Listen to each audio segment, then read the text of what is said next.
بسم الله الرحمن الرحيم. الحمد لله نحمده ونستعينه ونستغفره ونؤمن به ونتوكل عليه ونعوذ بالله من شرور أنفسنا ومن سيئات أعمالنا.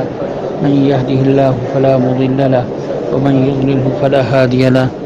ونشهد أن لا إله إلا الله وحده لا شريك له ونشهد أن سيدنا ومولانا محمدا عبده ورسوله وصلی اللہ تعالی علیہ وعلی آلہ واصحابہ اجمعین.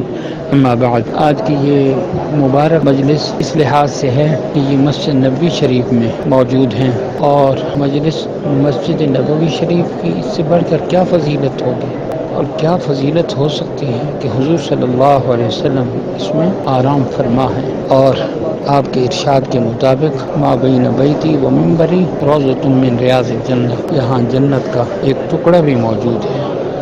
آج کا عنوان ہے ہماری مجلس کا کہ ہر وقت اللہ تعالیٰ کے ساتھ رہیے، اللہ کو نہ بھلائیے کسی وقت بھی. ہمارے شیخ جو تھے حضرت حاجی محمد شریف صاحب رحمۃ اللہ علیہ، حضرت حکیم الامت تھانوی رحمۃ اللہ علیہ کے خلیفہ، وہ فرماتے تھے میں جب تھانہ بھون گیا تو میں نے حضرت کے جو بڑے خلیفہ تھے حضرت خواجہ عزیز الحسن مجذوب غوری رحمۃ اللہ علیہ، ان سے میں نے نصیحت کے لیے درخواست کی کہ کوئی نصیحت فرمائے. تو انہوں نے نصیحت فرمائی کہ ہر کجا کے باشی با خدا باش، یعنی جہاں بھی تو چلا جائے، جہاں بھی ہو، کسی موڑ پر بھی اللہ کو نہ بھول. اس کا اگر مراقبہ کیا جائے کہ ہر وقت اللہ تعالیٰ کو حاضری، اللہ تعالیٰ کے پاس حاضر ہو، سفر حضر ہو، خواب بیداری ہو، زندگی اور موت سب ہمارے ساتھ ہے. اس کو یقین کرے کہ وہ ہمارا مالک اور پروردگار ہے. اور فرمایا کہ جب مجھے یاد کرتا ہے تو میں تو پھر اس کا ہم نشین ہوتا ہوں جو مجھ کو یاد کرتا ہے. اور جب تم فرمایا کہ اپنی کوتاہیوں اور تقصیروں کی وجہ سے دل شکستہ ہوتے ہو نا، تو میں تمہارے نزدیک ہوتا ہوں اس وقت. حضرت مولانا عبد الغفور مدنی رحمۃ اللہ علیہ فرمایا کرتے تھے اللہ کو تلاش کرنا ہے تو ٹوٹے ہوئے دلوں میں اللہ تعالیٰ ملیں گے. تو جن کے دل شکستہ ہوں ان کے قریب رہنا چاہیے. بہرحال جو کوئی فرمایا کہ اس چیز کی پہچان حاصل کر لے گا کہ اس کی شناخت اور معرفت کا حق کیا ہے، تو وہ اس کے سوا کسی اور کو نہ ساتھی بنائے گا نہ دوست بنائے گا. یعنی اصل ساتھی اور دوستی اللہ سے ہو، اور اس پہ ساری مخلوقات سے پیٹھ پھیر لے گا. اگر ہر وقت اس کے ساتھ اور اس کی معیت میں رہنا ممکن ہو، فرمایا اس کے حصول میں ساری کوششیں کر ڈالو. اور نہ ہو سکے یہ تو دن رات میں کم از کم یہ تو کر لو، تنہائی کا کوئی وقت مقرر کر لو.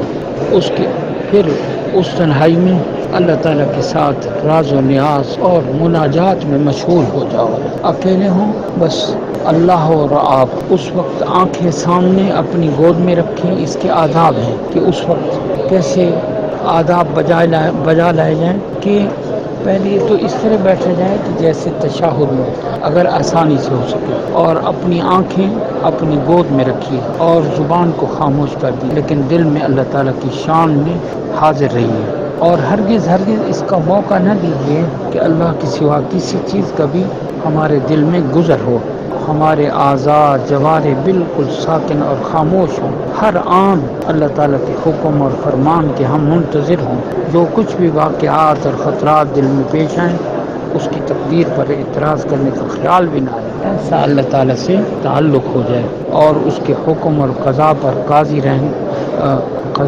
راضی رہنے، اور اللہ تعالیٰ کے کاموں کو سب کاموں پر ترجیح دیجیے اور سب سے امیدیں قطع کر لیجیے. صرف اور صرف اس کے فضل پر تکیہ کر لو اور اسی پر توکل اور بھروسہ کرو.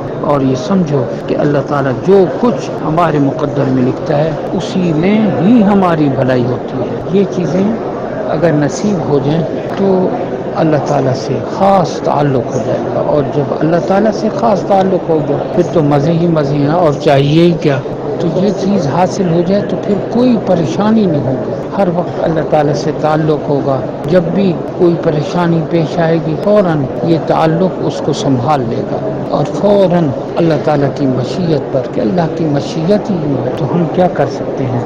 اور ہم اسی پر راضی ہیں. یہ چیز نصیب ہو جائے اللہ کرے ہم سب کو تو پھر مزے ہی مزے ہیں اور پھر کوئی دنیا میں پریشانی ہی پیش نہیں آئے گی. اللہ تعالیٰ ان باتوں پر عمل کی توفیق عطا فرمائے. وآخر دعوانا ان الحمد للہ رب العالمین.